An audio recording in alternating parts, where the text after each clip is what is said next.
Pues buenas noches a Muchas todos. Les gracias. agradecemos muchísimo su presencia. Les damos la bienvenida como cada miércoles. Pues muy buenas noches. Les damos la más cordial bienvenida a todos, a la Red Mexicana de Radiotelescopios, a la NUI, por estar aquí con nosotros, a todos nuestros compañeros. Y bueno, el día de hoy tenemos el gusto de contar con el doctor Luis Aguilar, quien llegó como investigador al Instituto de Astronomía de la UNAM en 1988. Realizó el doctorado en la Universidad de California de Berkeley en 1985. Su tema de especialidad es la dinámica estelar y galáctica, es decir, estudia el movimiento de objetos en el universo y deduce la distribución de masa a partir de esos movimientos. Entre los objetos que ha estudiado están los cúmulos de galaxias, cúmulos estelares dentro de nuestra galaxia, estrellas individuales y en fechas recientes la dinámica en discos protoplanetarios en sistemas estelares dobles. Su trabajo es teórico, lo cual quiere decir que su telescopio es la computadora.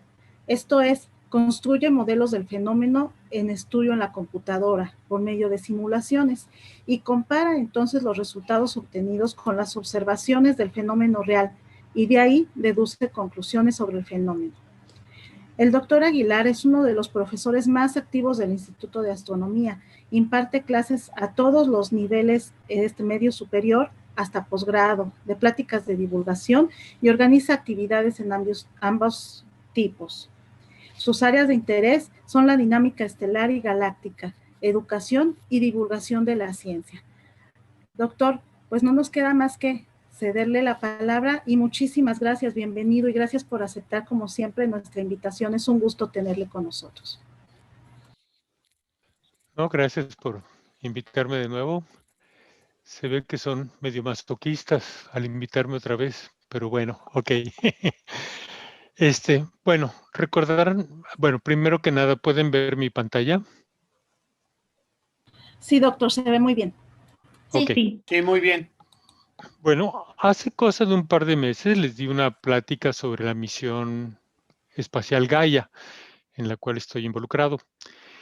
Y al final de la plática, algunos de ustedes me pidieron que diera otra charla, pero ahora sobre cómo funciona Gaia.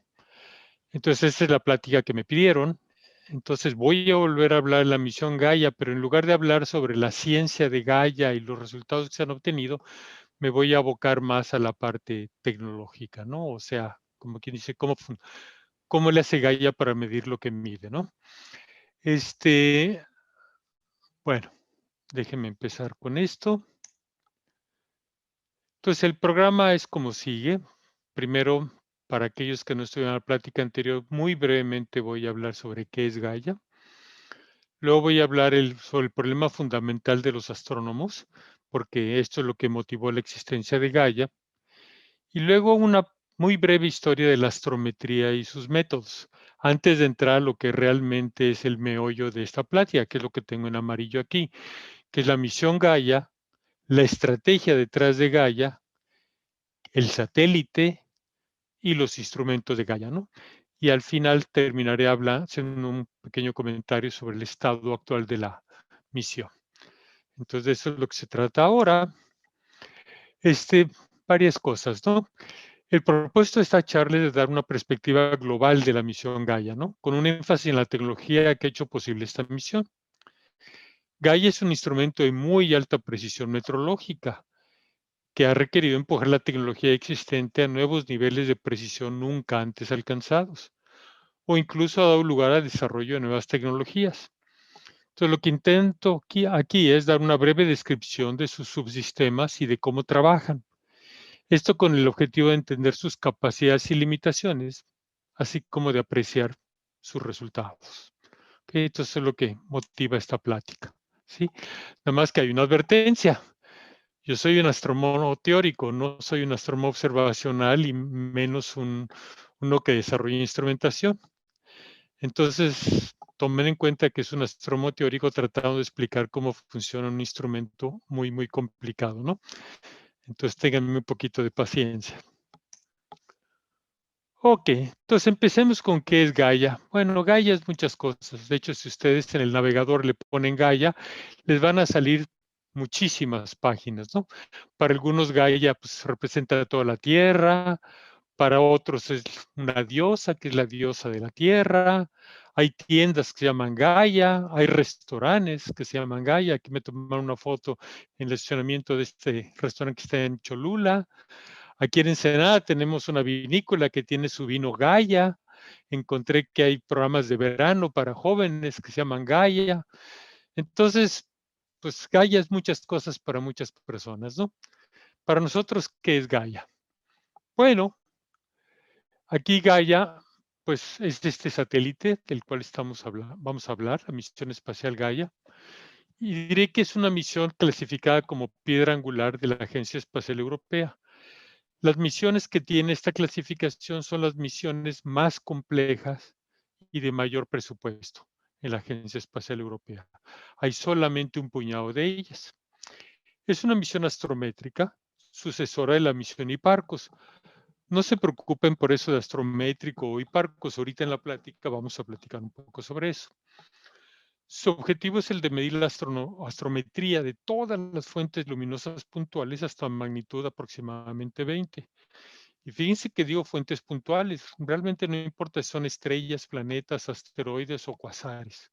Cualquier cosa que se vea como un punto, Gaia lo va a medir, ¿sí? Pero aquí lo que es realmente increíble es que lo hace con una precisión entre 10 y 100 microsegundos de arco. O sea, estamos hablando de millonésimas de segundo de arco. Fue lanzada en diciembre de 2013 y la misión científica empezó en junio de 2014. Entre diciembre de 2013 y junio de 2014 fue el periodo de ingeniería, donde fue calibrado todos los instrumentos por el equipo de ingeniería. Y pues al momento presente sigue operando, ¿no? Bueno, ¿cuáles son las metas de Gaia? Bueno, el objetivo es medir poco más de 1,000 millones de fuentes, lo cual es algo así como el 10% de las tareas en nuestra galaxia. Y queremos que sea completo hasta magnitud G igual a 20. Ahorita vamos a entrar a qué significa todo esto. Astrometría.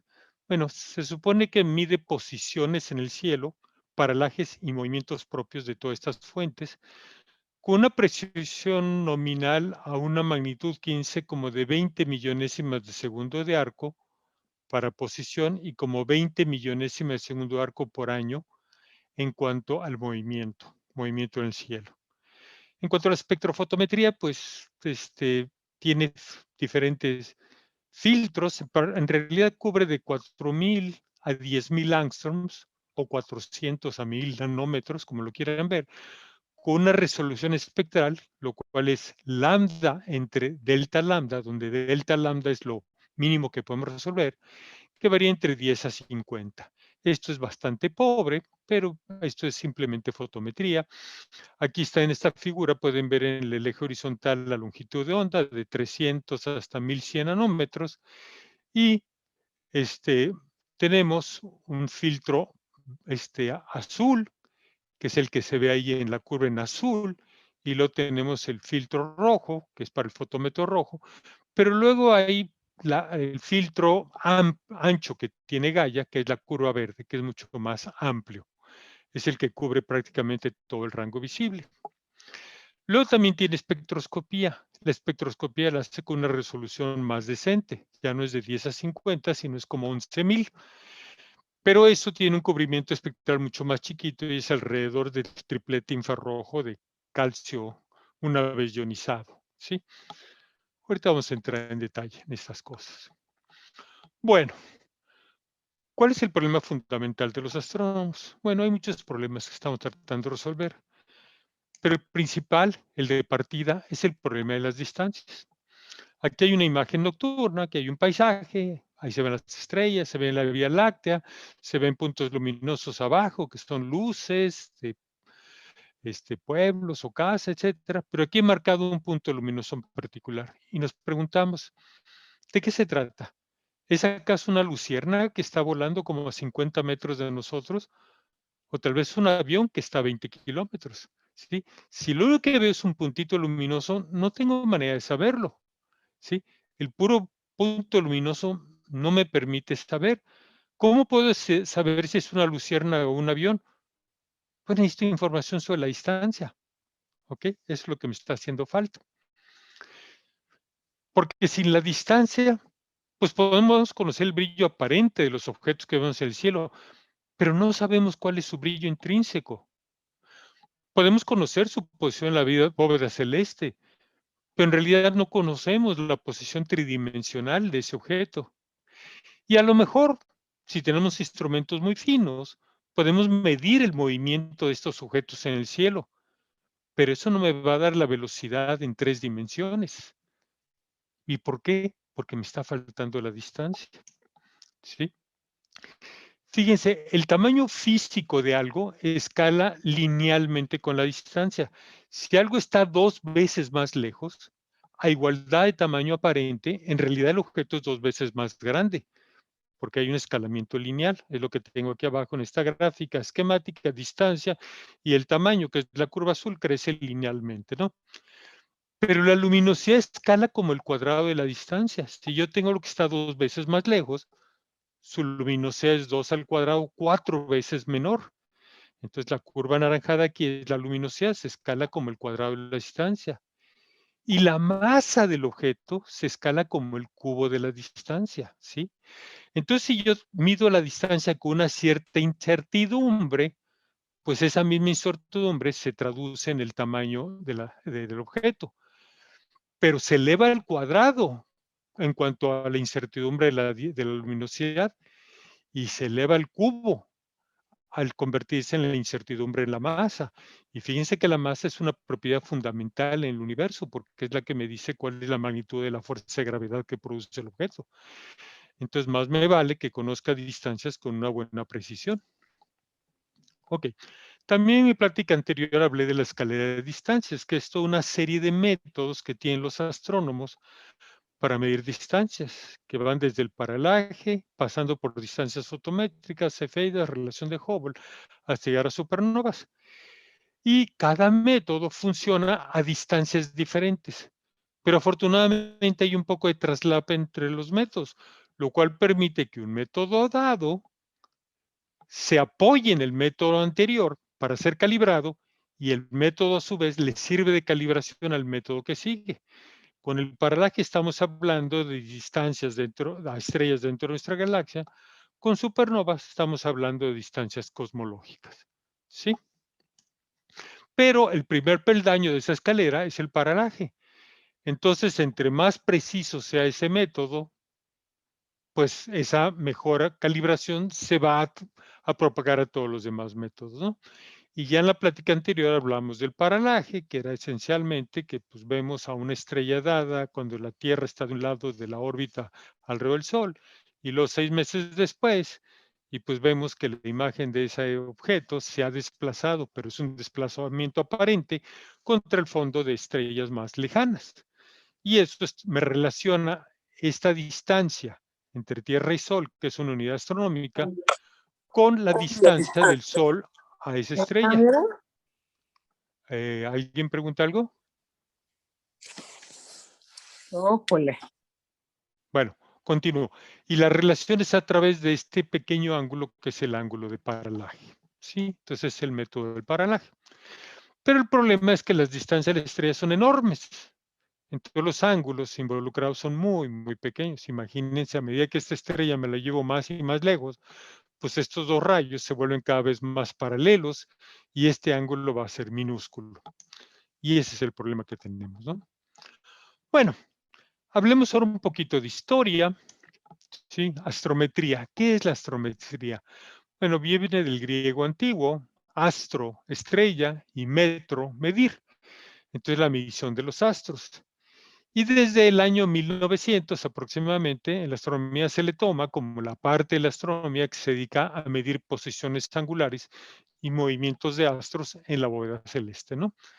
Y son 5 cantidades astrométricas que se tienen que medir. Son 3 ángulos y 2 velocidades angulares. Empecemos con los ángulos, alfa y delta, ascensión, recta y declinación. Bueno, aquí está el Sol, aquí está la Tierra y esta esfera es la bóveda celeste. Entonces, para localizar un objeto, yo necesito 2 coordenadas angulares, que es ascensión recta y declinación, o podría ser longitud longitud galáctica y latitud galáctica, o podría ser azimut y elevación, lo que ustedes quieran, pero son dos ángulos que necesito. Y luego está el ángulo de paralaje, que es, ya lo habíamos definido como la diferencia entre la visual de la Tierra a la estrella y la visual del Sol a la estrella. Esta diferencia es el paralaje. Entonces aquí tenemos tres cantidades angulares y la última, el paralaje, se relaciona con la distancia. Luego están las velocidades angulares, que son las componentes del movimiento de la estrella en la bóveda celeste. Uno paralelo al eje de ascensión recta y otro paralelo al eje de declinación. Entonces, estas son las 5 cantidades astrométricas. A veces se habla de una sexta cantidad astrométrica que es mu sub índice R, porque lo que me está faltando aquí es la componente de velocidad radial. Pero esta realmente no es una cantidad astrométrica porque no es un ángulo en la bóveda celeste, sino es un movimiento a lo largo de la lineal visual, y ese se mide por métodos diferentes. En particular se mide usando el efecto Doppler. Pero bueno, ahí los tienen.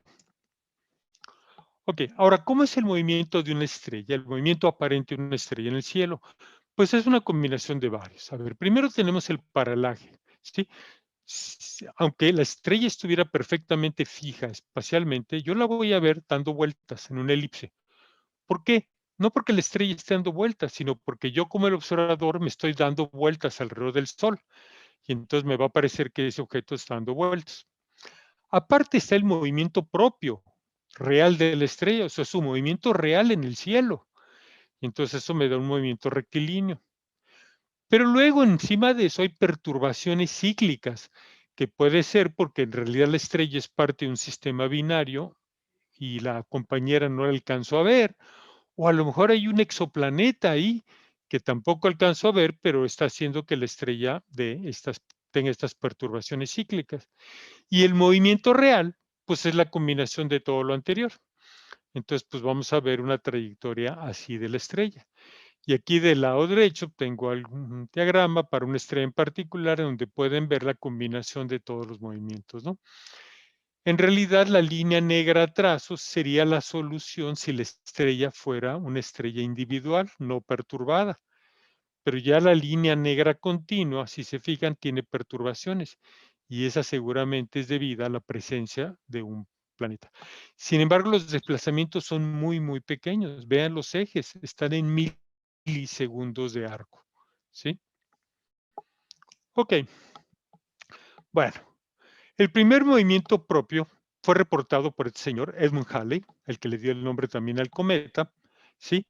En 1718 él estaba comparando las posiciones de estrellas muy conocidas como Betelgeuse, Aldebarán o Arturo, y se dio cuenta que en el catálogo original de Hiparco de Alejandría, pues aparecían en posiciones diferentes, donde la diferencia era una fracción apreciable de 1 grado. Entonces lanzó la hipótesis de que se habían movido de la época de Hiparcos a la época de él. Y entonces aquí aparece el concepto de movimiento propio, ¿no? Ahí está el Sol, aquí está una estrella, y entonces tiene su velocidad radial, pero también ya tiene su velocidad transversal. Y esa velocidad transversal se ve reflejada en un movimiento angular en el cielo, que es lo que llamamos movimiento propio. ¿Sí? Aquí en esta animación se ve el movimiento propio de la estrella de Barnard, que es la estrella que tiene el mayor movimiento propio visto desde la Tierra, y está reportado de 1991 a 2007. Luego, se reportó por primera vez una medida de la aberración en 1725 por este otro inglés, James Bradley. ¿Qué es la aberración? La aberración es un cambio en la dirección aparente de las estrellas porque el observador se está moviendo, ¿sí? Si yo estoy en reposo y este es mi telescopio y la estrella está arriba, pues los rayos me llegan así directamente. Pero si yo yo estoy en movimiento lateral, tengo que inclinar un poco el telescopio para ver a la estrella porque yo me estoy moviendo. Una manera fácil de ver esto es si yo agarro un marco de ventana, así nomás un marco cuadrado, y lo pongo vertical y está lloviendo. Bueno, las gotas de lluvia no van a atravesar el marco porque el marco está vertical y la lluvia cae vertical. Pero si yo empiezo a correr, pues voy a empezar a ver que hay gotas de lluvia que empiezan a pasar dentro del marco. Y eso es simplemente por el movimiento relativo que tengo yo. Y entre más rápido voy, de hecho, si me subo en un carro y voy muy, muy rápido, de hecho voy a ver que las gotas de lluvia vienen directamente hacia mí. O sea, ha cambiado la dirección aparente en que vienen las gotas de lluvia, pero eso es porque yo me estoy moviendo, es el efecto de aberración. Y lo reportó por primera vez James Bradley en 1825. Pero el primer paralaje fue hasta 1838, porque pues, era una cantidad mucho más difícil de medir. Lo midió este astrónomo alemán, Friedrich Bessel, que era el director del observatorio de Königsberger en el este de Prusia. Lamentablemente el observatorio y el telescopio que utilizó para hacer la medida se perdió en la Segunda Guerra Mundial. El paralaje es muy pequeño, es la estrella 61 Cygni, y es apenas de 314 más o menos 16 milisegundos de arco, ¿sí? Por eso tuvimos que esperar hasta el siglo XIX para obtener esta medición. Bueno, ¿cómo se mide? ¿Cómo se hace la astrometría? Bueno, tradicionalmente se usaban estos telescopios de una distancia focal muy grande para que la escala de placa fuera grande, tuvieron un factor de amplificación enorme, y luego se le ponían unos oculares con unas retículas. Entonces empezamos a medir la posición relativa de diferentes estrellas, ¿sí? Entonces, esto es lo que se hacía tradicionalmente, un trabajo muy, muy laborioso. Bueno, eventualmente todo esto fue reemplazado por el uso de placas fotográficas y micrómetros, que eran estos aparatos donde hay un microscopio montado en una serie de 2 ejes que nos permiten desplazar este microscopio y que tienen unos verniers aquí para medir con gran exactitud la posición del microscopio, ¿no? Y la placa se colocaba aquí en el fondo y una fuente luminosa atrás. Entonces, es como se hizo posteriormente la astrometría. Sin embargo, lo que acabó matando la astrometría, al menos desde tierra, es esto que los astrónomos llaman el SIN, y que no es otra cosa más que la turbulencia en la atmósfera, y que hace que las imágenes pues, se desplacen de un lado a otro, y pues eso me da un límite a lo que alcanzo a medir en cuanto a posiciones. Y entonces eso nos llevó a la astrometría espacial. Y la primera misión astrométrica espacial fue Hipparcos, que fue construida, lanzada y operada por la Agencia Espacial Europea, la ESA. Y lo de Hipparcos lo construyeron como un acrónimo de High Precision Parallax Collecting Satellite, ¿sí? Entonces aquí hay unas cifras sobre la misión Hipparcos. Estuvo activa entre 1989 y 93. Vio estrellas entre magnitud 7.3 y 9, lo cual es muy modesto. Vio 120,000 objetos en el catálogo de Hipparcos. Y su exactitud, su precisión andaba como entre 1 y 2 milisegundos de arco. Y lo que quiero que noten aquí es esta ilustración artística de la galaxia, pero lo que he puesto en escala aquí es el volumen que muestró Hipparcos, y aquí hay una gráfica que hizo otras personas, donde ponen aquí contornos de igual densidad de estrellas, ¿no? En la vecindad solar. El Sol está en el centro, pero quiero que comparen el tamaño muestreado por Hipparcos con el tamaño de la galaxia. Entonces, realmente esto era muy, muy pequeño. Aún así, fue un esfuerzo notable. En 1997 la ESA publicó el catálogo final. Sí, aquí está el catálogo final. De hecho, lo tenemos en la biblioteca del Instituto de Astronomía. No sé cuántos árboles tuvieron que matar para publicar este catálogo, pero pues ahí lo tienen. Ya ni me acuerdo cuántos volúmenes. Aquí dice 17 volúmenes, ¿sí? Y ustedes lo abren y es una lectura aburridísima porque son tablas y tablas y tablas de números, ¿no? Bueno, luego, en 2013, la ESA lanzó el satélite astrométrico Gaia. Gaia es el segundo satélite astrométrico, pero los objetivos son mucho más ambiciosos. La idea es medir más de 1,000 millones de estrellas con una presión de entre 10 y 100 microsegundos de arco. Ya no estamos hablando de milisegundos de arco, sino millonésimas de segundos de arco. Miren, aquí está otra vez una representación de la galaxia, y lo que está en colores es lo que alcanza a medir Gaia, y ahí está el Sol en medio. Entonces, comparen esto con la figura que vimos de Hipparcos.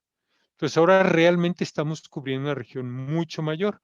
La figura de abajo es lo mismo, pero visto de canto, para que podamos ver qué tanto alcanza a medir Gaia arriba y abajo del plano galáctico, ¿sí? Y aquí están algunos de los números, ¿no? Por ejemplo, las fuentes medidas en la última edición de datos que fueron publicados es de 1.811.709.771 fuentes, ¿sí? Es enorme este número. Y bueno, y aquí hay otros números adicionales que no me voy a detener a repetir. Bueno, aquí esta lámina la saqué del sitio de Gaia, por ejemplo, que para la última remesa de datos que se hizo público, les decía, hay 1.811 millones, etcétera, de estrellas cuya posición ya se midió. Aquí están las que ya fueron medidas con un fotómetro azul o con un fotómetro rojo. Las estrellas se les determinó el color. Las fuentes extragalácticas es como 1,5 millones. De hecho, aquí hay 500,000 de cuasares. Y los cuasares son importantísimos porque como están a distancias cosmológicas, podemos suponer para todo fin práctico que no tienen movimiento en el cielo. Entonces, vamos a anclar nuestro marco de referencia en estos cuasares, ¿no?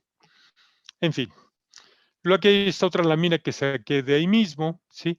Y esto es los paralajes medidos desde Tierra, con Hiparcos y con Gaia, en la vecindad solar. Por ejemplo, cuando hablo de una esfera de solamente 10 parsecs de radio alrededor del Sol, pues solamente hay 382 estrellas ahí.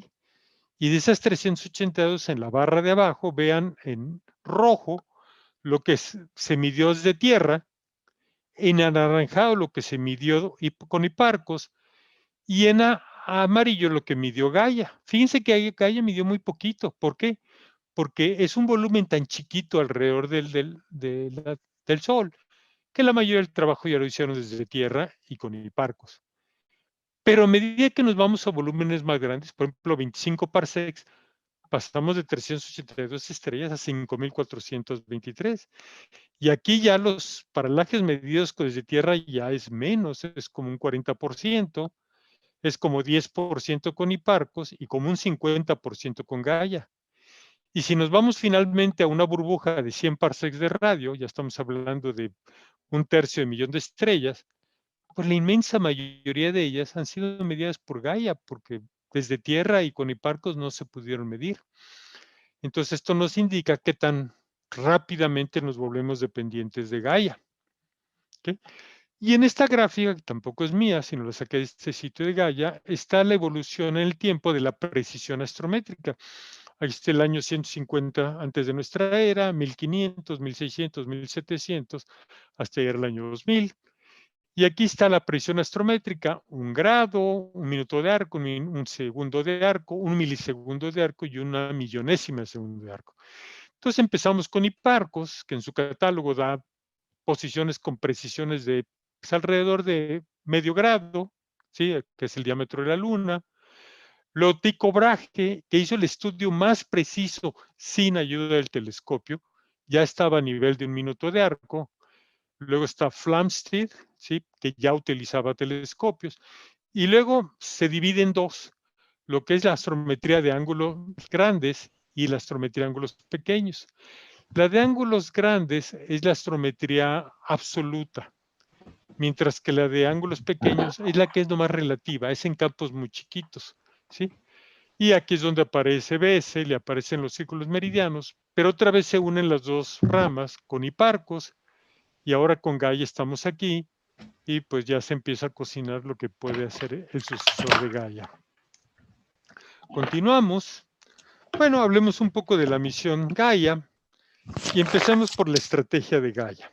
Y ahorita van a ver esa figura, qué significa, la que está detrás. Bueno, lo primero es dónde está Gaia.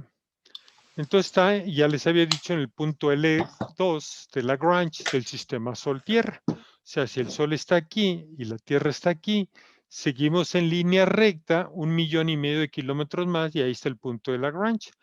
Y entonces ahí está Gaia dando vueltas. Y lo bonito de este punto es que ahí la atracción gravitacional combinada del Sol y la Tierra contrarrestan exactamente el efecto centrífugo. Entonces Gaia se puede quedar ahí por mucho tiempo sin tener que prender sus motores. Solamente se corrige de vez en cuando su posición, pero ahí está dando vueltas. ¿Sí?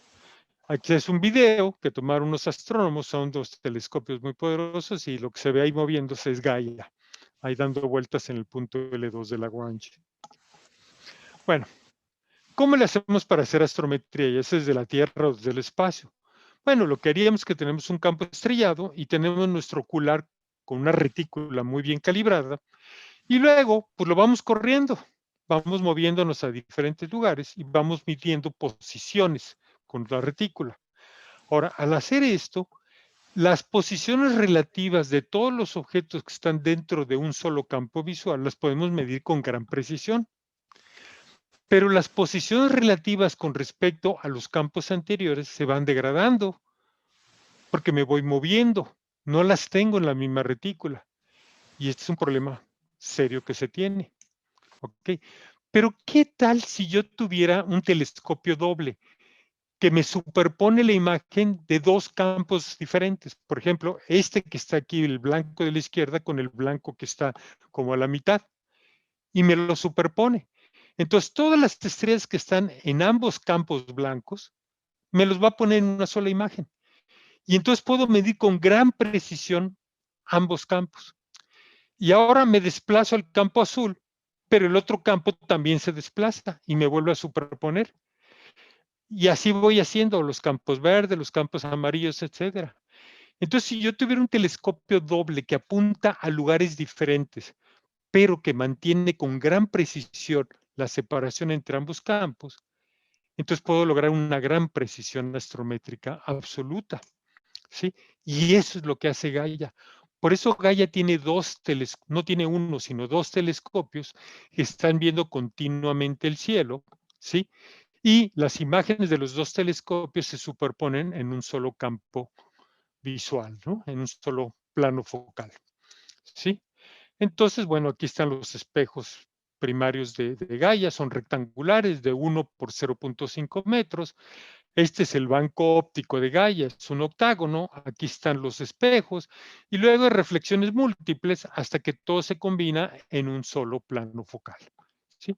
Entonces, ahora ya entienden por qué es que Gaia no tiene uno, sino dos telescopios. Y eso es fundamental.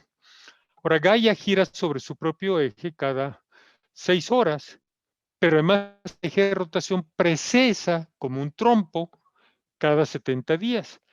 Entonces, lo que va viendo Gaia en el cielo, pues va describiendo estas vueltas que vemos aquí.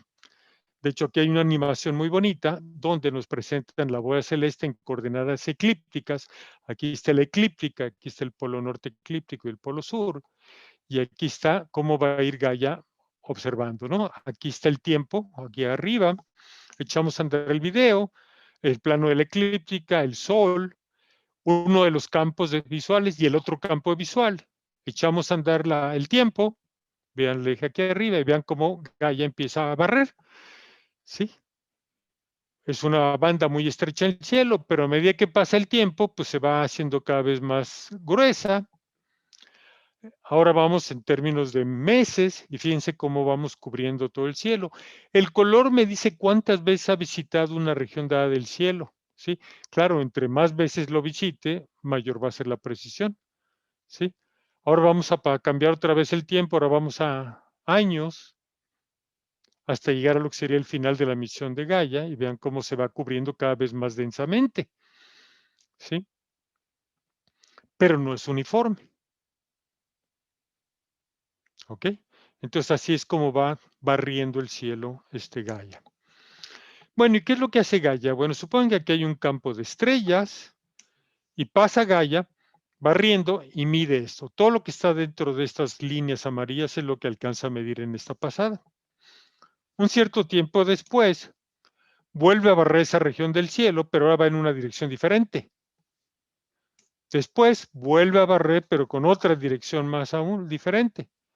Y entonces lo que se va a hacer aquí en la Tierra con las computadoras es que se tienen las tres barridas que se hicieron de esa región del cielo y la computadora se busca el mejor ajuste entre los tres barridos, ¿sí? Y así podemos obtener muy bien las posiciones relativas. Ok, y ya que se tienen esas posiciones, digamos que aquí Esta barra representa la barra de error de una medida de Gaia en cuanto a la posición. Cuando esta es la posición real, aquí está en amarillo otra barra de error con su posición real, aquí está en verde otra barra de error con su posición real. Y lo que vamos a hacer es tratar de ajustar este patrón de paralaje más movimiento propio, que es la solución de una estrella individual. Y entonces con la computadora encontramos la mejor solución posible. Pero luego, a ver, no, perdón. Y en promedio vamos a tener como 70 mediciones independientes para cada estrella. Pero ya que analizamos eso, ahora vemos cuáles son los residuos que quedaron. Y ahí tratamos de ajustarle ya una solución con estrella binaria o con exoplanetas, ¿sí? Nada más que vamos a ser sensibles a binarios o exoplanetas que tengan un periodo de pues algo así como 1 año y medio a 5 años y medio, ¿sí? ¿Por qué? Por la duración de la misión de Gaia, que es un poco más de 5 años. Porque si el periodo del exoplaneta es muy corto, pues no alcanzo realmente a medirlo bien y hay una degeneración de la solución. Y si su periodo es mucho más de 5 años, pues no tengo puntos suficientes, ¿no? Entonces, pues son otra de las limitaciones. Y en realidad lo que se hace con los ajustes con las computadoras de Gaia es que no se está resolviendo eso para una estrella, sino se está resolviendo para todas las estrellas en el cielo simultáneamente. Entonces, esto es algo que solamente se puede hacer con computadoras y computadoras enormes, ¿sí? Bueno,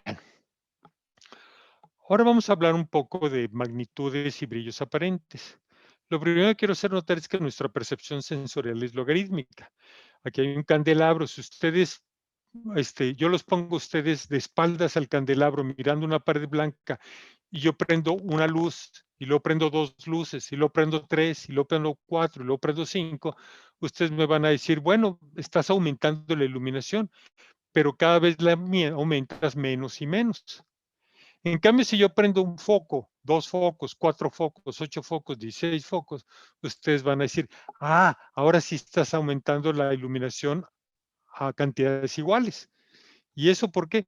Pues porque en realidad nuestra percepción de la luz y del sonido y de muchas otras cosas es a través de una función logarítmica, ¿sí? Entonces los astrónomos miden el brillo con la magnitud, que es una escala logarítmica, es el logaritmo base 10 del brillo aparente multiplicado por menos 2.5 más una constante, ¿no? Entonces, para darnos una idea, el Sol tiene una magnitud de menos 27, la luna llena menos 13, Venus es menos 5, Sirio, que es la estrella más brillante en el cielo, es menos 1, y la estrella más débil a simple vista es 6, ¿sí? Fíjense que a medida que es más positivo, más grandota la magnitud, más débil es. Y esto es por el signo menos que hay aquí. ¿Y por qué el 2.5? Porque esto viene del tiempo de Hiparcos. Hiparcos puso que la estrella más débil que pudiera verse a simple vista le llamó magnitud 6. Entonces eso me da este coeficiente aquí, ¿no? Y un foco de 25 watts en la luna visto desde la Tierra es magnitud 20. Esto lo pongo porque es el límite de Gaia, ¿sí? Y hago notar que en signo magnitudes representa un factor de 100 en brillo. Ok. Otra cosa que es importante es que si yo pongo una fuente muy luminosa, pues esta produce una cantidad de fotones enorme y a mi detector CCD lo voy a saturar, ¿sí? Entonces no voy a sacar una medición buena del brillo de esta fuente. Si el brillo es intermedio, pues entonces ahora sí estoy en el régimen lineal que se llama, y entre más luminosa es la fuente, pues mayor es el número de conteos que tengo en CCD. Pero por el contrario, en el extremo opuesto, si tengo una fuente de muy bajo brillo, pues la mayor parte de los fotones que yo detecte no vienen de la fuente, vienen del brillo de fondo, del cielo. Entonces, de nuevo, no voy a tener una buena medición. Y entonces las curvas de error de Gaia tienen esta forma. Aquí tengo en el eje horizontal el brillo aparente, la magnitud B. Fíjense, el lado izquierdo es lo más brillante y del lado derecho es lo más débil. Y arriba, digo, la eje vertical es logaritmo base 10 de el error que tengo en el paralaje, ¿sí? Y vean, en el régimen 1, que es plano, el error es constante, no importa cuál sea el brillo. Y es cuando estamos en el régimen saturación. ya saturé yo el CCD y entonces pues no hay nada que hacer. El régimen que nos interesa es el 2, porque aquí es cuando el error se escala como la luminosidad del objeto, ¿no? Y finalmente en la parte 3, pues ya estoy siendo dominado por el brillo del cielo y ya tampoco me sirve, ¿no? Entonces esto es lo que me da los límites de brillo que puede medir Gaia. ¿Ok? Bueno, hablemos ahora sobre el satélite. ¿Sí? Bueno, aquí están sus especificaciones, masa total, un poco más de 2 toneladas, consume una potencia de 1.6 kilowatts, provisto por 6 paneles solares, transmite datos a la Tierra a razón de como de 4 a 8 megabits por segundo. Hay dos grandes partes del satélite, el módulo de servicio, que es la parte abajo, que es el que provee electricidad, comunicaciones e impulso, y la parte de arriba, que es el corazón, es el módulo científico, donde está el banco óptico y están los instrumentos, que ahorita vamos a hablar más en detalle. Bueno, el módulo científico, aquí está en un video, lo pueden ver, tiene el banco óptico, ahí tiene montado los dos telescopios y toda la óptica, ¿sí? Contiene los detectores CCDs y los fotómetros rojo y azul y el espectrógrafo, del cual vamos a hablar en un momento. Bueno, el banco óptico. El banco óptico es este octágono que ya les había dicho. Está hecho por estos tubos huecos, pero fíjense, está construido con 17 piezas de carburo de silicio. Y este material lo escogieron porque es un material cerámico de extremada dureza, tiene muy bajo peso y una gran conductividad térmica y bajo coeficiente de expansión térmico. Todo esto es bueno porque necesitamos que este banco óptico sea lo más rígido posible, que no se deforme, ¿sí? Y que no tenga contracciones, ¿sí? Por variaciones térmicas, ¿sí? De hecho, las tolerancias de aquí son de 30 picómetros a lo largo de sus 2 metros de diámetro. Para ponerlo en contexto, 30 picómetros es el diámetro de un átomo de helio. Entonces, así de rígido tiene que ser este banco óptico. Y claro, todo esto implicó el desarrollo de nuevas tecnologías, ¿no? Luego el plano focal. Bueno, pues el plano focal son 0.75 grados cuadrados, es bastante grande. El tamaño es un área de 1 metro por 42 centímetros, son 106 CCDs para un total de casi 1,000 millones de píxeles, ¿sí? Y cada CCD tiene 4,500 por 1,966 píxeles. Miren, aquí está una foto abajo a la derecha de los CCDs. Y tiene esta geometría rara que les puse aquí en esta figura. Ahorita van a ver por qué es así. Ok. Entonces, ¿por qué tiene esa figura rara? Bueno, a medida que Gaia va girando, va barriendo el cielo, y todas las estrellas entran de la izquierda y se van moviendo continuamente hacia la derecha.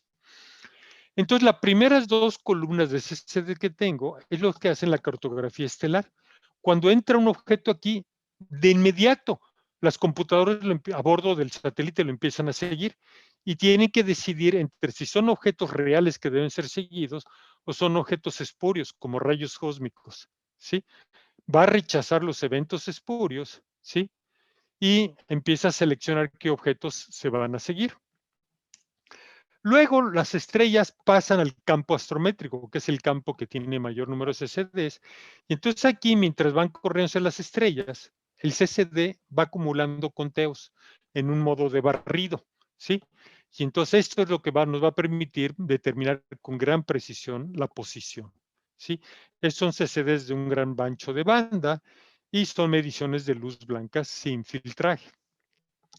Luego pasamos a la columna del fotómetro azul y la columna del fotómetro rojo, donde aquí la luz se desvía hacia estos fotómetros que van a medir en el azul y el rojo, ¿sí? Y finalmente llegamos al campo donde la luz va a ir al espectrógrafo, que se va a utilizar para medir velocidades radiales. Entonces, por eso es que los CCDs están dispuestos de esta forma, ¿sí? Ahora sí, hablemos sobre los instrumentos de Gaia.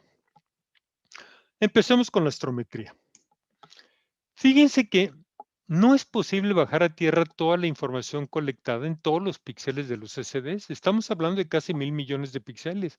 El ancho de banda no da. Entonces, ¿qué hace Gaia? Fíjense, es muy interesante. Lo que hace es que define ventanitas alrededor de cada estrella que va a medir, ¿sí? Son ventanas de 18 por 12 píxeles. Y a medida que la estrella se va corriendo en el CSD, pues lo va siguiendo. Y entonces lo que va a hacer a final de cuentas es que va a sumar todos los conteos en la columna y lo único que va a mandar a tierra son los 18 conteos que están a lo largo de lo ancho de la ventanita, ¿sí? Entonces, en lugar de mandar todos esos píxeles, está mandando nomás 18 números por fuente, por avistamiento, ¿sí? Pero es algo que tiene que hacer Gaia al momento, en tiempo real, y definir las ventanitas y empezar a acumular los conteos en esas ventanitas, ¿sí? Luego está el patrón de difracción. Si yo le alimento una fuente luminosa puntual a un sistema óptico, yo no voy a ver un punto, voy a ver una mancha que está dado por el patrón de difracción. Lamentablemente, por más que se hagan correcciones, el patrón de difracción tiene una cierta dependencia en el color de la fuente. Por eso es que Gaia tiene dos fotómetros, un azul y un rojo, para determinar el color del objeto y entonces saber qué corrección tiene que hacer al patrón de difracción. De hecho, aquí está en 3 dimensiones una representación de este patrón de difracción. Y entonces lo que hace Gaia es lo siguiente. Primero, en las primeras 2 columnas SD hace la detección del objeto y entonces la computadora selecciona los objetos que va a seguir. Luego hay un proceso de confirmación donde, por ejemplo, rayos cósmicos son eliminados, ¿sí? Y luego se define la ventana, ya están ahí definidas, y entonces ya entramos al campo astrométrico, ese es donde se empiezan a acumular los conteos, que son estos pequeños histogramas. ¿Ok? Luego lo que se hace es que se agarran los conteos y se ve cuál es la información de color sobre esa fuente y se aplica el patrón de difracción que corresponde a una fuente de ese color. Entonces se ajusta esta función teórica a los conteos reales y se determina el centroide de ese patrón y eso es lo que nos va a determinar la posición astrométrica de la fuente. ¿Ok? Pero claro, esto me va a meter un límite, porque si yo tengo una cantidad de estrellas enorme en una porción muy chica del cielo, no lo voy a perseguir todo. Entonces aquí hay límites. Por ejemplo, en astrometría lo más que podemos seguir es 1.000.000 de fuentes por grado cuadrado. Aquí está el límite en fotometría y en espectroscopía, ¿sí? Entonces Gaia tiene un límite en cuanto a brillo aparente, pero también tiene un brillo en cuanto a densidad de fuentes en el cielo. Sin embargo, son números muy elevados, ¿ok? Bueno, hablemos ahora de la fotometría. De hecho, aquí están los fotómetros. Este es un prisma para el rojo y este es un prisma para el azul, ¿no? De hecho, los fotómetros utilizan estos prismas de sílice, ¿sí? Que dispersan la luz de una fuente a lo largo de la dirección del barrido, ¿no? Entonces aquí está la longitud de onda en nanómetros y aquí está el filtro azul y el filtro rojo. ¿Y para qué queremos esta información de color? Bueno, la queremos no solo para hacer la corrección a las aberraciones del sistema óptico, sino porque nos ayuda a determinar luminosidades, temperaturas efectivas y composición química de las fuentes. Entonces podemos extraer información útil, ¿sí? Aquí está uno de los prismas y aquí está una imagen en CCD de cómo se ve la imagen que produce una fuente de un cierto color en uno de los fotómetros. Y aquí está como función de la magnitud, en una escala logarítmica, el error fotométrico, ¿no? Aquí, fíjense, estamos al 10%, al 1% o al 0.1%.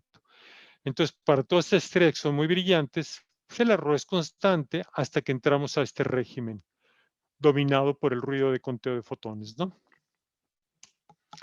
Ok, y se ha estudiado mucho en detalle. Esta es la respuesta del filtro azul, la respuesta del filtro rojo. Son pruebas que se han hecho en donde se agarra una fuente, un espectro teórico, y se le simula diferentes grados de extinción interestelar debido al polvo interestelar, y vemos cómo va cambiando los conteos en los fotómetros, y eso nos permite calibrar y poder medir extinción estelar. Aquí están ejemplos donde se mide la composición química, se agarra un espectro dado y se le en la computadora y se agrega diferentes composiciones químicas y se estudia cómo se va alterando la señal que se reciben los fotómetros. Y así podemos saber la composición química de las fuentes. Bueno, y finalmente tenemos la espectroscopía. Déjenme ver cómo ando de tiempo. Ya casi se me acabó. Bueno, ok, el espectrógrafo, sí, se puso ahí para medir las fuentes más brillantes y medir la velocidad radial usando el efecto Doppler. Es lo que se llama un espectrógrafo de campo integral, ¿sí? La resolución espectral, o sea, lambda entre delta lambda es 11.500. Aquí hay más datos del espectrógrafo. Fíjense que la magnitud límite es 17, no es 20 como la magnitud límite de la astrometría, ¿sí? ¿Por qué? Porque cuando hacemos una espectrografía de alta resolución, en lugar de acumular todos los fotones en un solo CCD, le estamos dispersando en muchos canales a diferentes longitudes de onda. Entonces, pues tenemos menos fotones por píxel, ¿sí? Entonces, pues no vamos a poder medir fuentes tan brillantes, ¿no? Aquí hay una comparación de un espectro de una estrella con una sola medición, con Gaia. Esto me da un cociente señal al ruido de 7. Y luego aquí está la misma estrella, pero ya que se hicieron muchas barridas. Sí, claro, esto está simulado, ojo, todavía no son datos de Gaia reales. Y aquí ya la cociente señal al ruido subió a 130. ¿Sí? Entonces, pues hay que tener paciencia que se vaya acumulando los conteos para obtener un espectro bonito. ¿Sí? Aquí está el rango espectral que va como de 8.500 a 8.800 angstrom, ¿sí? Y aquí en un espectro de laboratorio de muy alta resolución están identificadas todas las líneas que hay aquí. ¿Y cómo es el proceso de reducción de datos? Bueno, el paso 1 es adquirir los conteos de los espectros individuales cada vez que tenemos un tránsito por la fuente. Luego el paso 2 es sumar todos esos espectros individuales para encontrar el espectro de final de emisión. Y luego finalmente hay un proceso de autocorrelación con un espectro de referencia para determinar el corrimiento Doppler de las líneas espectrales y de ahí sacar la velocidad radial. ¿Sí? Aquí está el cociente señal a ruido que se tiene como función de la magnitud aparente G. Vean cómo hay un corte aquí, porque para esas estrellas que son muy brillantes, entra un filtro que se le pone neutro, ¿sí? Para que no sature tanto el CCD, y por eso hay este corte que hay aquí, ¿no? Bueno, y aquí hay el número de estrellas para los cuales se espera medirles la velocidad radial al final de la misión. Claro, no son 1.000 millones de estrellas como las que se le va a hacer astrometría, pero son 150 millones de estrellas, lo cual es un número bastante elevado. ¿Sí? Aquí hay ejemplos de secuencias espectrales. Por ejemplo, aquí voy de una estrella A a una estrella M y veo cómo va a ir cambiando el espectro detectado por Gaia.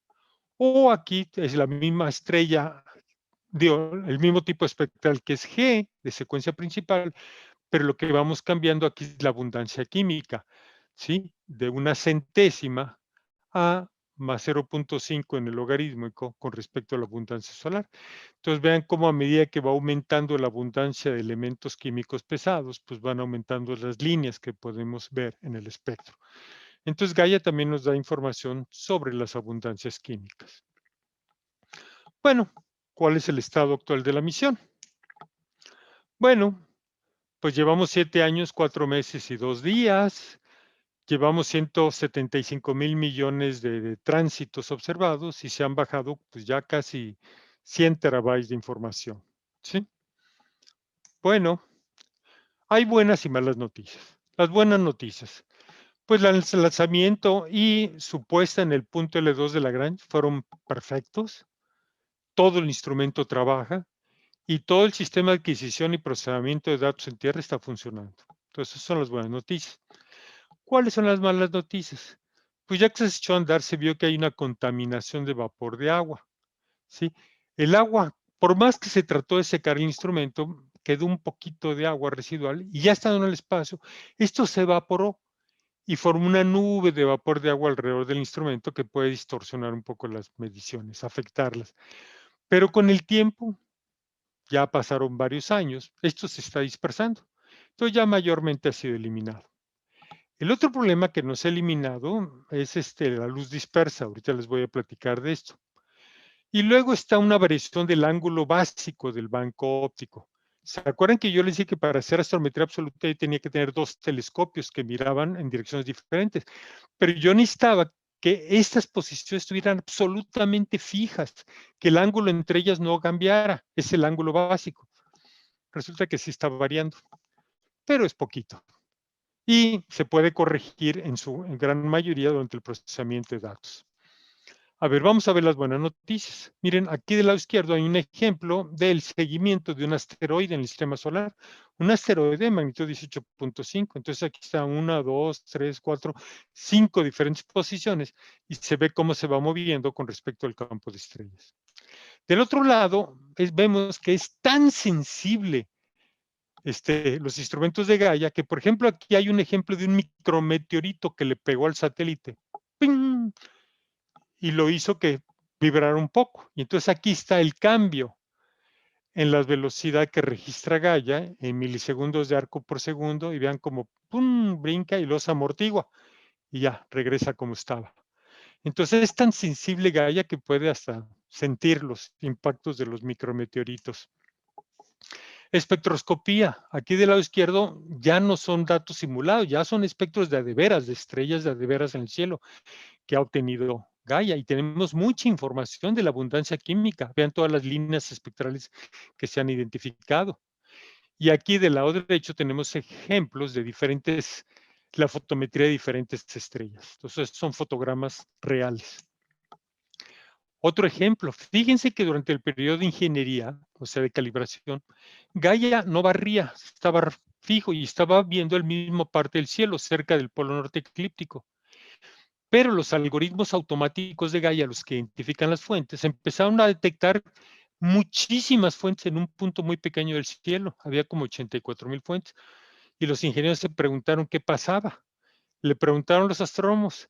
Y resulta que ahí está una nebulosa planetaria muy bonita, NGC 6543.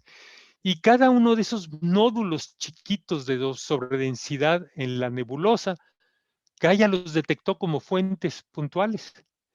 Y entonces ahora a lo largo de la misión les va a poder dar seguimiento y sacar los movimientos propios de cada uno de esos filamentos. Malas noticias. Bueno, el principal es lo de la variación del ángulo básico que les dije. Pero la variación afortunadamente se puede monitorear en tiempo real. ¿Sí? Porque hay un instrumento que está monitoreando esto con gran precisión. Entonces aquí está, otra vez, como función del tiempo, cómo está cambiando este ángulo, ¿no? Pero vean, estamos hablando de variación entre más 50 y menos 50 millonésimas de segundo de arco. O sea, realmente es minúsculo esto, ¿sí? Y como se está monitoreando, pues se puede corregir. Hace más complicada la reducción de datos, pero se puede hacer. El problema grave que hay es que hay luz dispersa. Tiene un parasol, Gaia, para darle sombra a los telescopios, pero resulta que el mero borde del parasol está dando luz dispersa. Y esto ha afectado las mediciones. De hecho, el límite en la medición de velocidades radiales ha sufrido por un factor de 2.5 en brillo aparente. Entonces, esto sí es un problema serio. Ni modo. ¿Ok? Sin embargo, Gaia está funcionando y está dando datos, están revolucionando la astronomía. Ya van 3 remesas públicas de datos que han salido. Aquí están las fechas en que fueron publicadas y el número de fuentes. Y aquí tienen este diagrama que saqué de este artículo, donde como función del brillo aparente, o sea, la magnitud G, vemos en verde la distribución de fuentes, cuántas fuentes tengo a cada magnitud para la última remesa de datos de Gaia. ¿Sí? Esta es una foto muy bonita, bueno, no es foto, es una imagen, pero es reconstruida con toda la información de Gaia. Cada puntito que ven ahí es un punto medido por Gaia, ¿sí? Pero con Gaia podemos ir más allá de una imagen estática. Podemos construir esto que hicieron ya, que es una extrapolación de 400,000 años al futuro. Las trazas blancas que ven ahí es el movimiento de las estrellas en 400,000 años. ¿Ok? Bueno, pues ya, eso es todo lo que les quería platicar y nomás me resta darles una vez más las gracias por esta invitación a platicar con ustedes.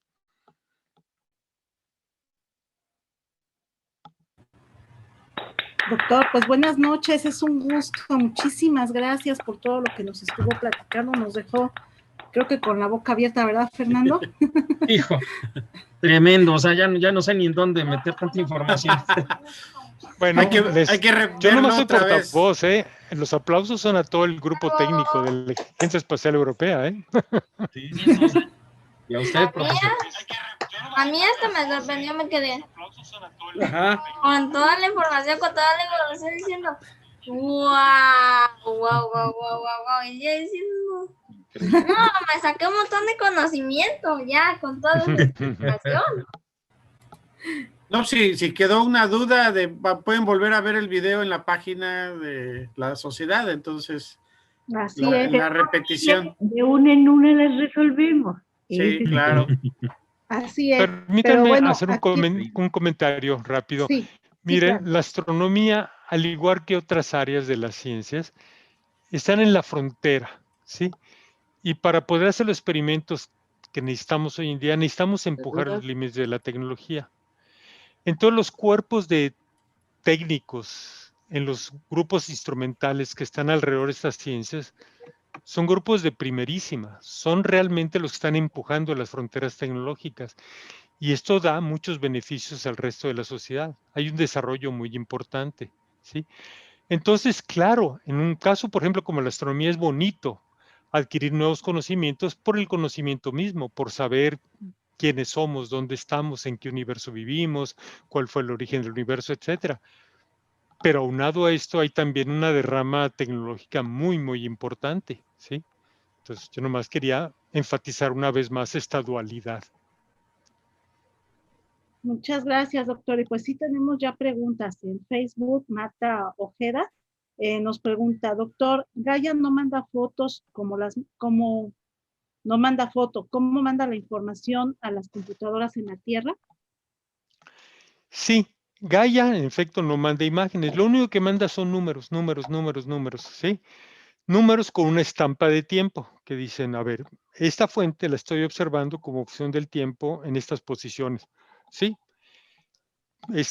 Si bien hay algo de procesamiento de datos en el satélite, por ejemplo, la identificación en tiempo real de las fuentes y la definición de ventanas y luego ir acumulando los conteos, el grueso de los datos tiene que ser procesados en tierra.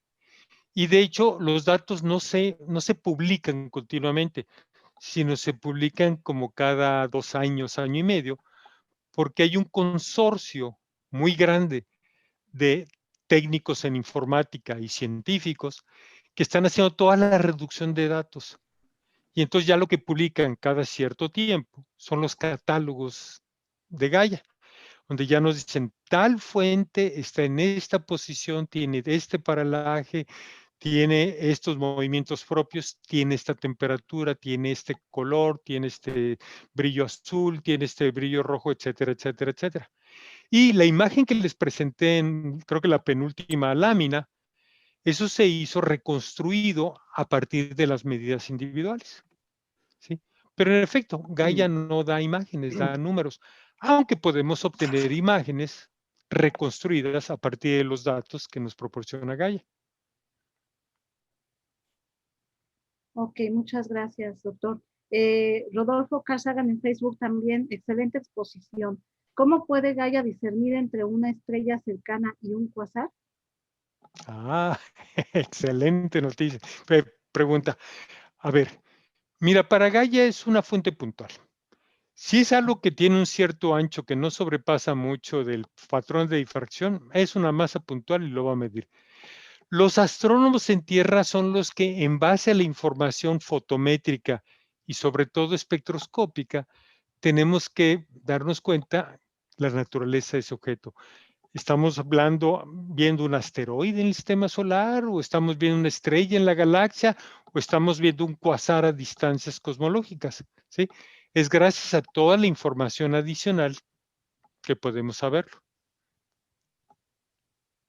Muchas gracias, doctor. La Red Mexicana de Radiotelescopios, de todas las estrellas que se han observado con Gaia, ¿qué es lo más sorprendente que han encontrado? Mira, hay una lista enorme de cosas que no esperamos y se están encontrando, ¿sí? Tú imagínate que hay un bosque, que tú vives afuera de la ciudad y hay un bosque que te rodea.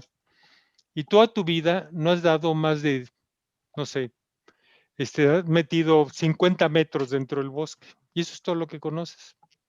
Y un buen día te adentras 20 kilómetros dentro del bosque. Pues tu perspectiva del bosque va a cambiar por completo. Bueno, eso es lo que nos está pasando con la galaxia. A la galaxia, si bien la podemos ver toda en el cielo, pues la habíamos podido medir con precisión nada más en la vecindad solar, en una burbuja muy chiquita alrededor del Sol. Y ahora de repente se nos abren unos horizontes galácticos muy vastos, ¿sí? Y eso ha dado lugar a muchas sorpresas. Por ejemplo, ya se sospechaba que el disco de la galaxia no es plano, sino está doblado. Bueno, ahora nos estamos dando cuenta de que en efecto está doblado, podemos medir el doblez y ya con los últimos datos de Gaia empezamos a dar cuenta que hay corrugaciones en el disco de la galaxia, lo cual nos va a dar información adicional sobre la galaxia, ¿sí? También se están encontrando aglomeraciones de estrellas cerca de los brazos espirales, lo cual nos da información sobre el grado de qué tantos grumos de masa hay en los brazos espirales, ¿sí? Y así hay muchas cosas que se están descubriendo en estos momentos. Muchas gracias. Creo que es todo en Facebook. No tengo más preguntas. Aquí en la sala de Zoom, por favor, si tienen alguna pregunta que hacerle al doctor. Yo tengo una pregunta. Perdón, sí. Rafa, después de ti, Sí, no, Arturo Ibarra. Sí, adelante, Rafa. Ok, a mí me sorprende el nivel de precisión que tiene, que es casi absoluto, ¿verdad? Hace algunos años yo vi un documental sobre unos observatorios en donde estaban calibrando estrellas en el cielo y las estaban grabando en discos de metal. Yo no sé si eso es parte de esto mismo o es la continuación, no sé, pero las posiciones las estaban grabando con un láser en unos discos. No sé si es lo mismo o es otra cosa. Esto es algo diferente. Esto es algo diferente. Mira, tradicionalmente en el espectrógrafo se tenía una rendija y ahí se ponía un objeto y se le medía su espectro, ¿sí? Ajá. Pero si haces eso objeto por objeto, imagínate cuándo te vas a tardar en medir un número apreciable de estrellas o galaxias. Claro. Pues a alguien se le ocurrió después, dijo, ¿qué tal si yo voy a observar este campo del cielo?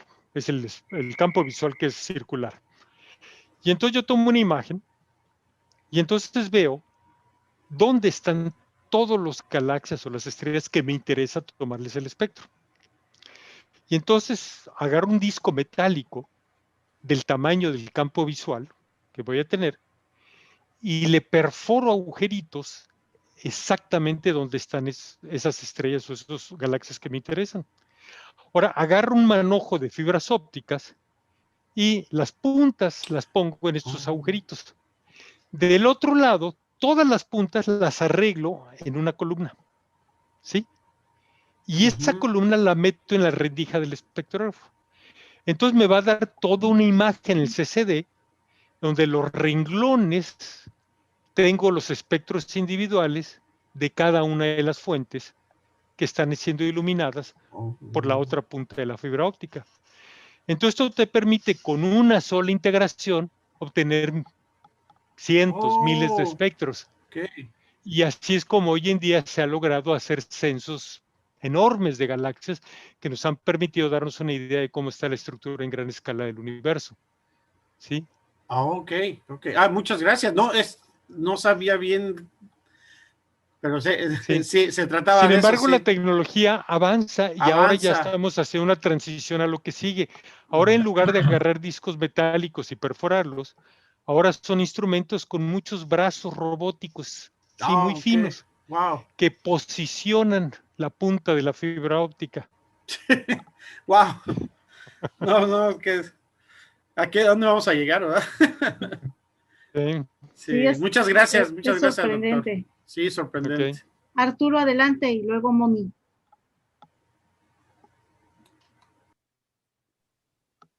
¿Qué tal? Buenas noches. Buenas Felicidades noches. por la plática. Me han surgido muchas dudas, evidentemente, y ha sido sorprendente la magnitud de la que se está hablando, ¿no? Casi escapa a mi comprensión.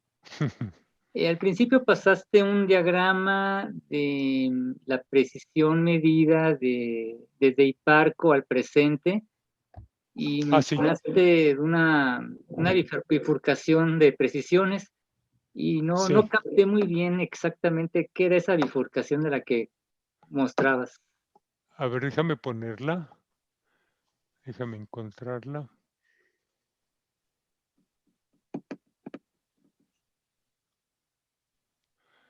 ¿Dónde la dejé? Ahora no la encuentro.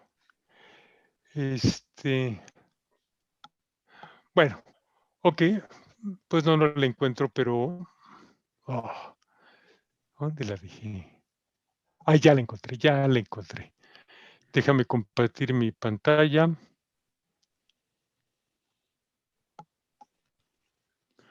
Ok, ¿ahí la ven? Sí. Sí, mira, a ver. La rama de arriba es la de menos precisión. La rama de abajo es la de más alta precisión. Empecemos con la rama de abajo, la de alta precisión.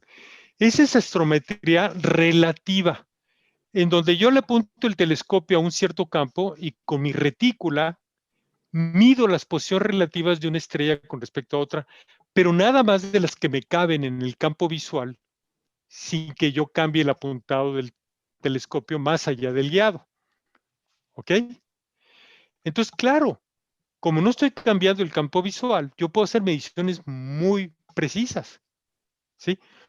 Pero lo único que voy a saber es los movimientos relativos de las estrellas que caen dentro de ese campo visual, unas con otras. No puedo saber los movimientos relativos con respecto a otras regiones del cielo. ¿Ok? Entonces, esa es la astrometría relativa. La rama de arriba de menos precisión es la astrometría absoluta, donde ahora sí trato de encontrar el movimiento relativo de uno con otro entre estrellas muy separadas, y promediando todas en el cielo, trato de encontrar un marco de referencia universal. ¿Sí? Como ahora tengo que combinar datos de apuntamientos diferentes, pues la precisión sufre. Es lo que les marcaba yo en otra lámina donde ponía diferentes retículas, ¿se acuerdan? ¿Sí? Sí. Pero tanto con Hiparcos como con Gaia, pues como están observando todo el cielo y barrían el cielo de manera continua, pues de nuevo se unen las dos ramas y ahora ya puedo hacer astrometría absoluta de todos los objetos. ¿Ok? Sí. Lo que cabe en un campo, y lo de abajo y lo de arriba en referencia a un campo mucho mayor. Sí, en referencia a un campo mucho mayor. ¿Qué es lo que trataba yo de explicar? Déjame ver dónde lo dejé. Bueno. Aquí. ¿Te acuerdas? Si yo no muevo el telescopio y me quedo con un solo campo visual, tengo una cierta precisión. Pero si yo empiezo a apuntar a diferentes puntos, pues ya no es la misma precisión.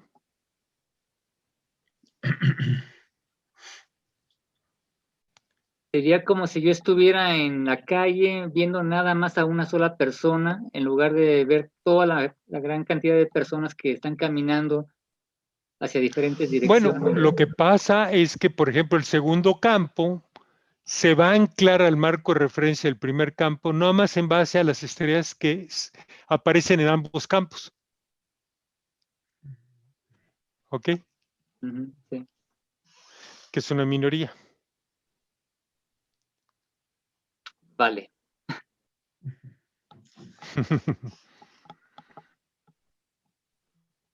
Está complicado de repente de entender un poquito, pero bueno, trataremos de irlo asimilando. Moni, adelante. Hola doctor, buenas noches. Primero que nada, muchas felicidades. La verdad me gustó mucho su plática y quería pues Gracias. hacerle una pregunta que me ha estado como martirizando un poco. ¿Qué diferencia hay entre la misión Gaia y la misión Roman? O sea, ¿cuáles son las principales diferencias entre ambas misiones? Ahora sí me agarraste desbalanceado porque no me sé en detalle especificaciones de esa misión. No se preocupe, Mira, doctor. lo que sí te puedo decir es lo siguiente, mira, en el caso Roman, lo que nos interesa no es hacer astrometría absoluta de todo el cielo, sino descubrir exoplanetas a través de tránsitos que hay. Ujú. Entonces, lo que hace este satélite es como el heredero de Kepler, ¿sí? Ok, Es ver en una cierta posición del cielo, claro, es un campo grande, pero lo que va a estar haciendo es un monitoreo fotométrico de muy alta precisión. Y entonces lo que va a tratar de encontrar es que hay de repente cambios periódicos en el brillo de una estrella, que son debidos a eclipses, ¿sí?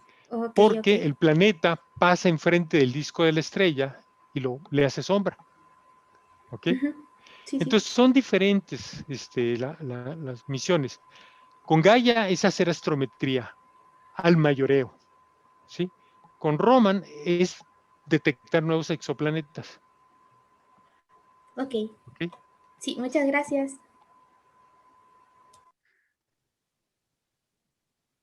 Pues adelante, no sé si tengan alguna otra pregunta. Voy a ver en Facebook a ver si hay alguna otra pregunta. Dice Berta Ojeda, doctor Gaia, mide también, doctor, Gaia mide también estrellas de los cúmulos globulares. Sí, sí, nos interesa mucho. Lamentablemente no puede seguir muchas estrellas en el mero centro de los cúmulos más densos, por el problema que decía yo cuando hay una densidad de fuentes muy grande, pues no puede seguir a todas, ¿sí? Pero no, sí, está midiendo estrellas en todos los cúmulos globulares de la galaxia, aunque no necesariamente hasta el mero centro, ¿ok? Muy bien. Pues no sé si tengan alguna otra pregunta en Zoom, en Facebook ya, creo que ya no tenemos pregunta. No. Sí, yo tengo una Sí. pregunta. Bueno, unas preguntas. Adelante, Giovanni. Buenas tardes. Gracias. Hola, buenas Noche. noches. Hola. Buenas noches. Igual, muchas gracias por la plática. Sí, bastante información, muy interesante. Y pues sí, hay muchas cosas. Yo creo que todos estos datos van a servir para tener más información, ¿no? Bueno, una de mis preguntas va precisamente en esa línea. ¿Qué información nos podría dar sobre la historia o evolución de la galaxia? Sobre estos modelos que se proponen de si la galaxia por ejemplo, el halo estelar, ¿no? Si se formó a partir de fusiones, la estructura de la misma galaxia, como, bueno, ahorita Sí. mencionaban sobre los cúmulos globulares, ¿no? Y si se tiene espectrometría de estas estrellas y, bueno, saber un poquito más de la historia de nuestra galaxia. Sí, mira, es mucho lo que se puede obtener. ¿Estás viendo mi pantalla? Sí, Sí se ve. Mira, este es el volumen que muestró Hipparcos, ¿sí? Con respecto a toda la galaxia. Este es el volumen que está muestreando Gaia, ¿sí? Yo había dicho antes, ¿no? A una respuesta a otra pregunta, que sospechamos, por ejemplo, que el disco de la galaxia estaba doblado. Ahora no solo se ha confirmado que está doblado, sino hasta se encuentran corrugaciones, ¿sí? Bueno, todo esto nos da información sobre cómo se formó la galaxia y qué perturbaciones ha sufrido a lo largo de su vida. También he dicho que nos da información, por ejemplo, como la composición química de las estrellas. Entonces, esto se correlaciona con lo que se llaman poblaciones estelares. Son diferentes generaciones de estrellas que se forman a diferentes tiempos, ¿sí? Entonces, si yo te doy una foto borrosa de la multitud que hay en un concierto, pues puedes hacer estimaciones de cuántas gentes asistieron al concierto, pero nada más. Pero si prendemos las luces en el estadio y yo te doy una foto de muy alta resolución, donde puedes amplificar muy bien y ver individualmente a las personas, pues ahora tienes una mayor información, no solo sabes cuántas hay, ¿Sabes cuántos son hombres, cuántos son mujeres, cuántos vinieron de rojo, cuántos vinieron de azul, etcétera, etcétera, etcétera? Entonces puedes empezar a hacer estudios estadísticos de la población que llegó a ese concierto, quiénes les gusta a esa banda de rock o lo que sea. Bueno, lo mismo es con la galaxia. Antes teníamos imágenes así de estrellas al por mayor, pero no sabíamos mucho sobre ellas. Conocíamos los colores, las temperaturas, las abundancias químicas de decenas de miles, tal vez centenares de miles. Ahora estamos hablando de miles de millones de estrellas, ¿sí? Entonces, con toda esta información tan rica, los astrónomos teóricos que nos dedicamos al modelaje pasamos como de un tipo, un beduino que está en el desierto, muerto de sed, y que ha visto que hay una llave de agua y sale una gota cada hora, ya está ansioso de cada gota que sale para tomarla y a esperar la siguiente, a que de repente le pongan enfrente una manguera de bombero y le abren a todo lo que da.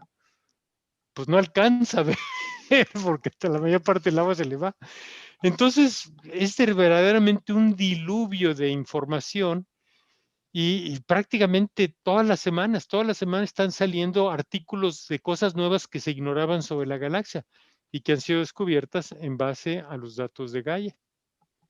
Sí, sí, va a cambiar radicalmente nuestra visión de la galaxia gracias a los datos de Gaia. Entonces, ya se están, bueno, en este momento ya se están trabajando modelos o Sí, viendo si algunos modelos son correctos sobre la estructura y evolución de la misma galaxia. bueno, a ver, en ciencia no existe tal cosa como algo es correcto, o sea, lo que más que podemos decir es que es algo compatible con las observaciones, ¿sí? Lo que sí puede rechazar los modelos incorrectos. Mira, con esta información que existe gracias a Gaia, algo que está pasando es dos cosas. Una, cuando había varios modelos, podemos decidir entre cuáles de plano los rechazamos y cuáles parece que van por el lado correcto. Pero más aún, ahora a esos modelos que parece que van bien, podemos explorarlos en más detalle. No se habían explorado en más detalle porque no había la información observacional con la cual compararlos. Pero ahora sí la hay. Entonces ahora sí podemos ir refinando cada vez más esos modelos, ¿sí? Entonces ahorita todos estamos a nivel de compaginando la filigrana de los datos con aspectos muy particulares de los modelos. Ya después va a haber una nueva etapa en la cual ya se van a empezar a comparar unos modelos con otros. Muy bien. Y bueno, ¿Sí?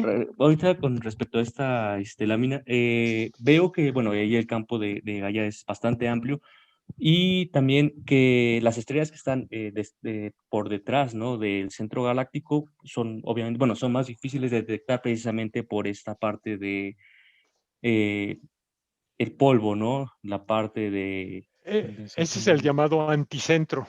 Tenemos el centro de la galaxia y la dirección del anticentro, sí.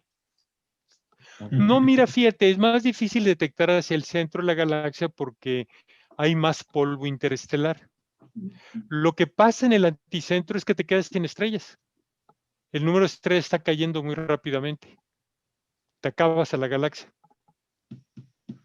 ¿Sí? Okay. Sí, pero es un campo muy grande, ¿verdad? No, es un volumen muy grandísimo. grande. Sí, así es. Se piensa barrer prácticamente toda la galaxia con misiones futuras a Gaia. ¿Se cree Bueno, posible? pues mira, una misión como Gaia lleva como 20 años madurarla.